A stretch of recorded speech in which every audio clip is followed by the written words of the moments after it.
Have you ever sat at your kitchen table, papers spread out in front of you, and felt that quiet knot in your stomach when you saw the words assisted living contract? Maybe a son or daughter is gently encouraging you to look at options. Maybe a doctor mentioned it in passing. Or maybe you're just planning ahead, trying to be responsible. On the surface, those brochures look comforting. Smiling seniors, warm lighting, promises of safety, dignity, and peace of mind. It all sounds so reasonable.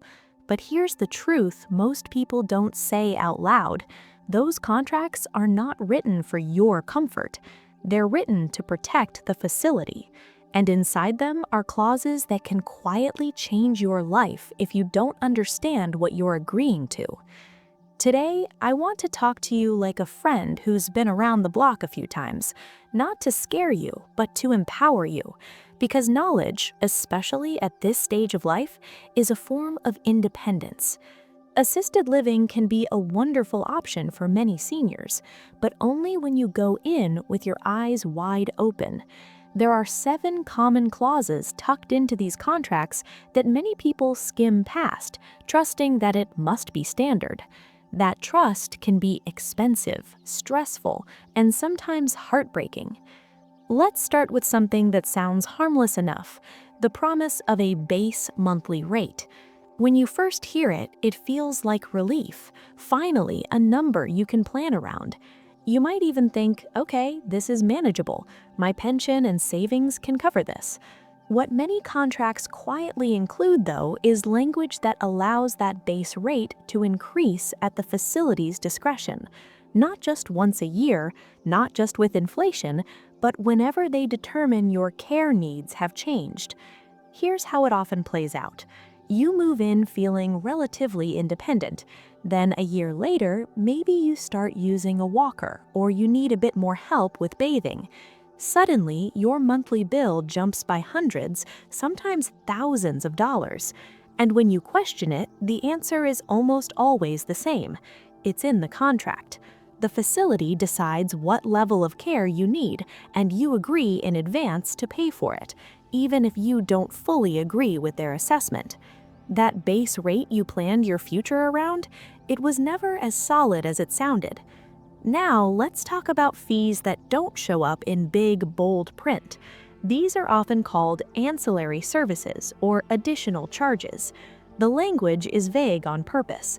It might say something like, additional services may be billed as needed. That sounds reasonable until you realize how broad as needed can be. Help with medications, assistance getting to meals when you're tired, escorting you to activities. Even routine wellness checks can sometimes be considered extra. I once spoke with a gentleman who was shocked when his bill included charges for staff's reminders to attend meals. He wasn't bedridden, he just appreciated a knock on the door. Those little kindnesses added up to a significant monthly increase. The contract allowed it, and by the time he noticed, it felt too late to argue. This is why it's so important to ask, slowly and clearly, what exactly is included in the monthly rate and what triggers extra fees. If it's not spelled out clearly, assume it can be charged later. Another clause that deserves your full attention is the one about mandatory service packages. Some facilities require residents to accept bundled services, even if you don't need them yet. You might be perfectly capable of managing your own laundry or basic housekeeping, but the contract may require you to pay for a higher service tier anyway.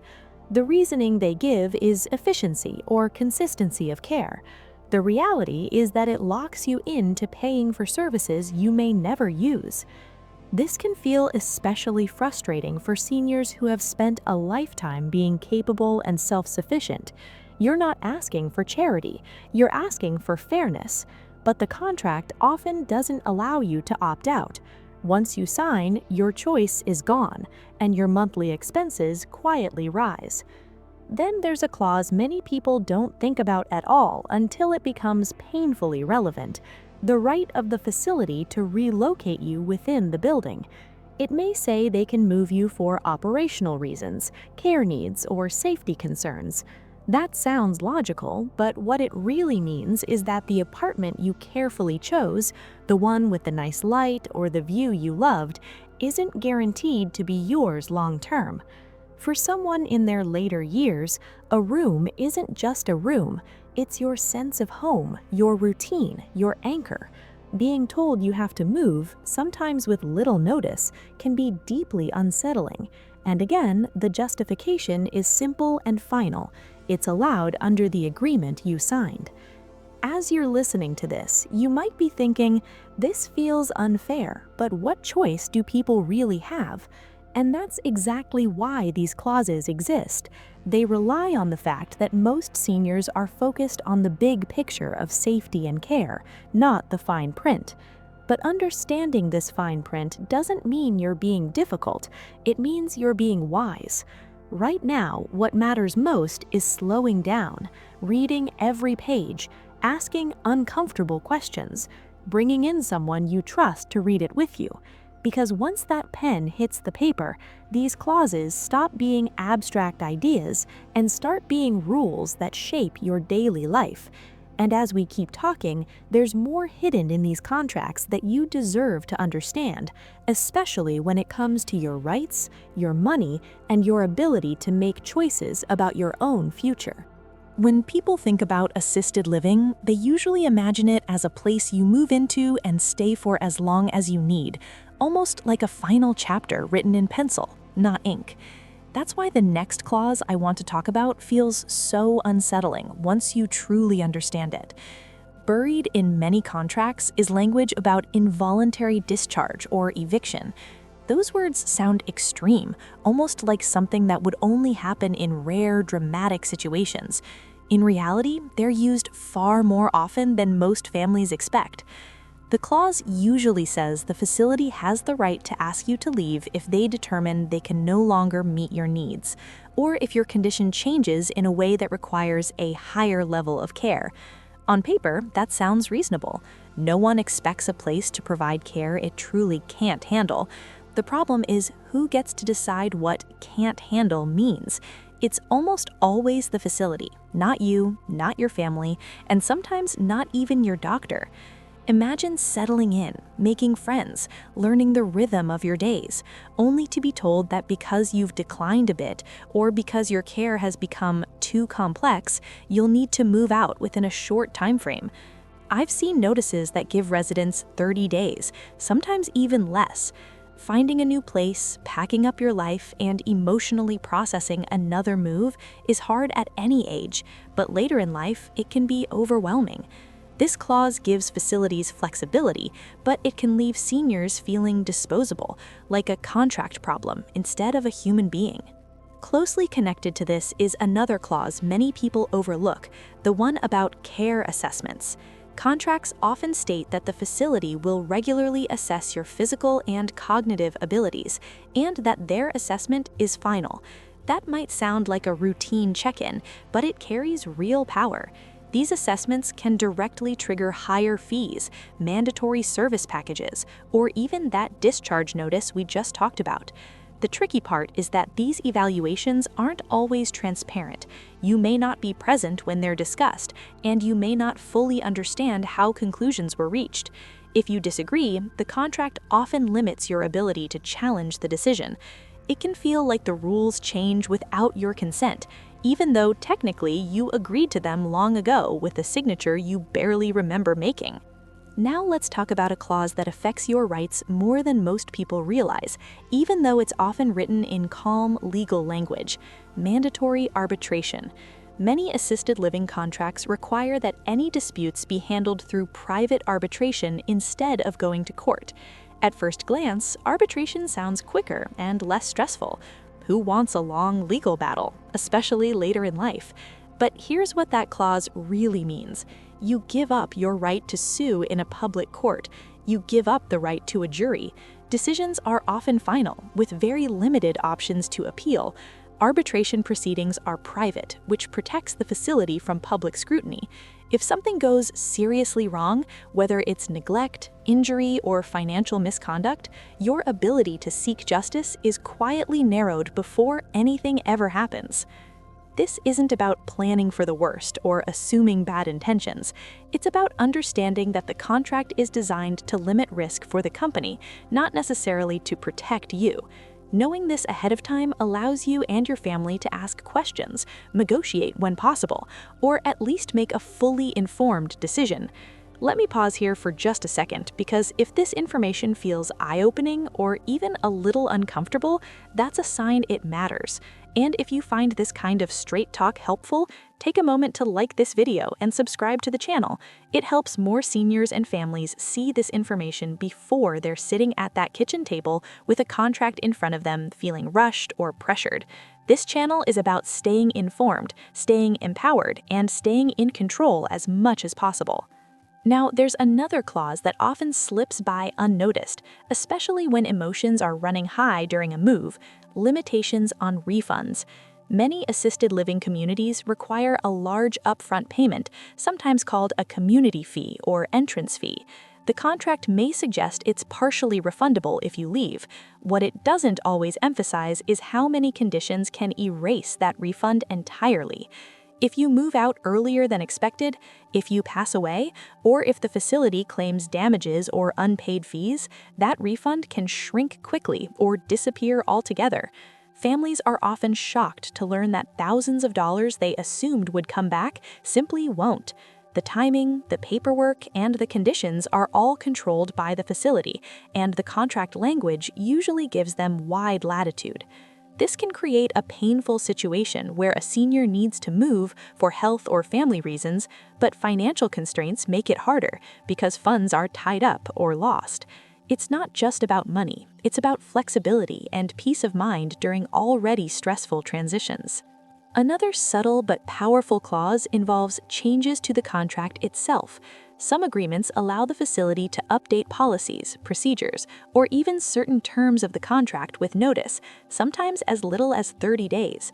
That means the rules you agreed to at the beginning aren't necessarily the rules you'll be living under a year or two later. Think about that for a moment.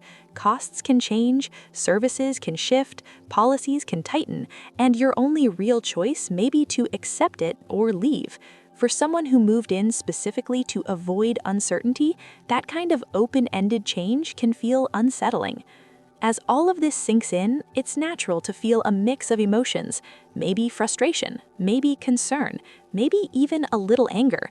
That's okay. These contracts are dense, and they're often presented during emotionally charged moments. But understanding these clauses isn't about rejecting assisted living altogether. It's about stepping into the process with clarity and confidence. And as we continue this conversation, there are still important details to unpack, especially around visitor rules, medical decisions, and what happens when family members need to step in on your behalf.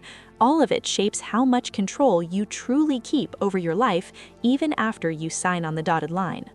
By the time most people reach this point in the contract, their eyes are tired and their patience is thin. That's often when the final clauses quietly do the most damage, because they deal with everyday life, the kind of moments that matter deeply as we grow older. One of those is the section about visitation and house rules. On the surface, it sounds harmless. Every community needs guidelines. But many contracts give the facility broad authority to limit visiting hours, restrict overnight guests, or change visitor policies at any time. This can come as a shock later on. A daughter who lives out of town and wants to stay overnight during a health scare, a grandchild visiting from college, a close friend who stops by in the evening when that's the only time they're free. Suddenly, what felt like your home operates more like someone else's building with their rules. And if policies change, which the contract often allows, you may have very little say in the matter. For seniors who value family connection and independence, this can feel deeply personal. Another clause that deserves careful attention involves medical decisions and emergency care. Many assisted living contracts include language that allows the facility to make certain decisions on your behalf in an emergency, especially if they can't immediately reach your family or healthcare proxy. In theory, this is meant to protect you. In practice, it can mean decisions are made quickly based on policy, not necessarily your personal wishes. Some contracts also limit the facility's responsibility once emergency services are called. That means after a certain point, what happens is considered out of their hands, even if delays or miscommunication occurred beforehand. This is why it's so important that your advance directives, living will, and healthcare proxy are not only up to date, but clearly acknowledged by the facility in writing. If it's not documented properly, the contract language often defaults to what's easiest for them, not what's best for you. Then there's the clause about personal belongings and liability. Many contracts state that the facility is not responsible for lost, stolen, or damaged items, even when access to your room is shared among staff. Jewelry goes missing, family photos get broken during cleaning, a favorite chair disappears during a room move. These things aren't just objects, they're pieces of your life. And yet, the contract often limits or completely removes the facility's responsibility, leaving you or your family to absorb the loss. What makes this especially painful is that seniors are often encouraged to downsize and bring only what matters most. When those meaningful items aren't protected, the emotional cost can be far greater than the financial one. The final clause I want to talk about ties all of this together, and it's the one that determines how much power you really retain after you sign. It's the clause about who can act on your behalf. Some contracts make it surprisingly difficult for family members to step in, even when you want them to. They may require specific paperwork, internal forms, or approval before recognizing a power of attorney or healthcare proxy. That means if you become temporarily ill, confused, or simply overwhelmed, the people you trust most may hit bureaucratic walls. Decisions get delayed, frustration builds, and once again, the contract becomes the controlling voice in the room. Now, take a breath with me for a moment. I know this is a lot to absorb. It can feel heavy, even discouraging, but here's the part that truly matters. Knowing about these clauses doesn't mean you're powerless, it means you're prepared. Many seniors successfully navigate assisted living by asking the right questions, requesting clarifications in writing, and involving a trusted family member or advisor before signing anything. You are allowed to take your time. You are allowed to say, "I need to understand this better." You are allowed to negotiate or to walk away if something doesn't feel right. This is your life, your home, and your peace of mind we're talking about. Small steps, like having a lawyer review the contract or asking the facility to explain scenarios in plain language, can make an enormous difference later. If you've had experiences with assisted living, good or bad, I'd love to hear from you. Your story could help someone else feel less alone or more confident in their decisions. Share your thoughts in the comments, and if this conversation has been helpful, please like the video and subscribe to the channel. It tells the platform that this kind of honest, practical guidance matters, and it helps us reach more people who need it. Remember this above all else. Aging does not mean giving up your voice. It doesn't mean signing away your choices. With the right information and a little courage, you can protect your independence, your dignity, and your future. Here's to making informed decisions and living your best life at every age.